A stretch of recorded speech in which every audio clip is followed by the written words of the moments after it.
వీడియోకి ఒక లైక్ చేసుకోండి.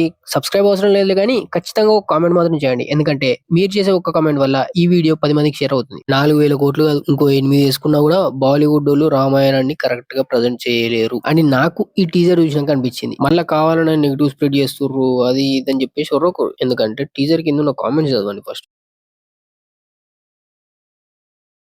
ఇలాంటి చాలా ఉన్నాయి, ఇంకా దాచాం కుప్పలు కుప్పలుగా.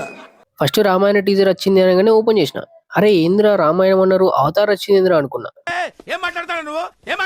మేబీ తర్వాత ఫ్యాన్ మేడ్ కావచ్చు అనుకున్నా. అలా డీటెయిల్ గా చూసినాక అర్థమైంది 4000 కోట్లు పెట్టి తీసే రామాయణ మూవీ ఇదే అని. ఏదో తేడాగా ఉందేంటి.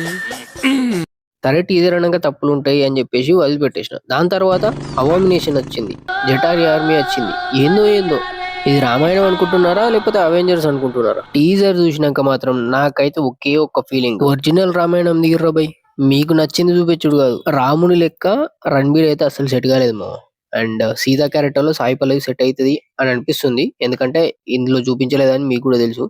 సో ఈ టీజర్ అనేది ఓన్లీ హైలైట్స్ చూపించారు. రాముని క్యారెక్టర్ తో పాటు మూవీలో హైలైట్స్ ఏమున్నాయి అనేది చూపించారు. బట్ నాకు అనిపించింది ఏంటంటే ఇందులో అంత కొత్త విషయం ఏం లేదు. అండ్ ఆ విఎఫ్ఎక్స్ ఎలిమెంట్స్ అన్ని చాలా అంటే చాలా వీక్ గా ఉన్నాయి. అసలు రాముని ఇంట్రో ఏ లెవెల్ ఉండాలి, స్క్రీన్ ప్రజెన్స్ వచ్చినప్పుడు ఎట్లా ఫీల్ కావాలి, కానీ దీంట్లో మాత్రం ఏదో ఫ్లో లో కట్ చేసిర్రు అన్నట్టు అనిపించింది నాకు టీజర్ లో. టీజర్ అనేది చాలా మందికి నచ్చలేదు కానీ కొందరికి నచ్చింది. అండ్ ఆ నచ్చిన వాళ్ళు కూడా ఎట్లా కంపేర్ చేస్తున్నారు అంటే ఆది పురుష్ కును దీనికి కంపేర్ చేస్తున్నారు. అసలు ఆది పురుష్ ఎక్కడ, రామాయణం ఎక్కడ? ఆది పురుష్ కి 600 కోట్లు పెట్టి తీసిరు అండ్ దీనికి 4000 కోట్లు. తేడా ఉండాలి కదా, ఖచ్చితంగా ఉండాలి. అండ్ ఆ తేడా అనేది బిగ్ స్కేల్ లో ఉండాలి. దాన్ని కంపేర్ చేసి ఇది మంచిగా ఉన్నది అనేటట్టు కాదు, ఇది చూసినాకనే నచ్చేటట్టు ఉండాలి.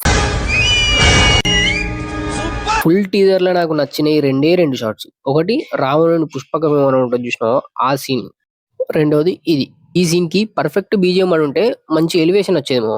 ఫైనల్ గా నేను చెప్పాలనుకునేది ఏంది అని అంటే టీజర్ అనేది అస్సలు బాగాలేదు. ఆ విఎఫ్ఎక్స్ గ్రాఫిక్స్ ఏది సెట్ కాలేదు. అండ్ రణబీర్ రాముని క్యారెక్టర్ లో సెట్ కాలేదు. అవామినేషన్ జటారి ఆర్మీని తీసేసి కొంచెం మంచిగా ఎలివేషన్స్ ఇచ్చి మంచిగా ప్రజెంట్ చేస్తే హిట్ అవుతుంది. లేదు అనుకో మళ్ళీ ఆది పురుషే రిపీట్ అవుతుంది. అండ్ దానికంటే కూడా దారుణంగా అయ్యే ఛాన్సెస్ చాలా ఉన్నాయి.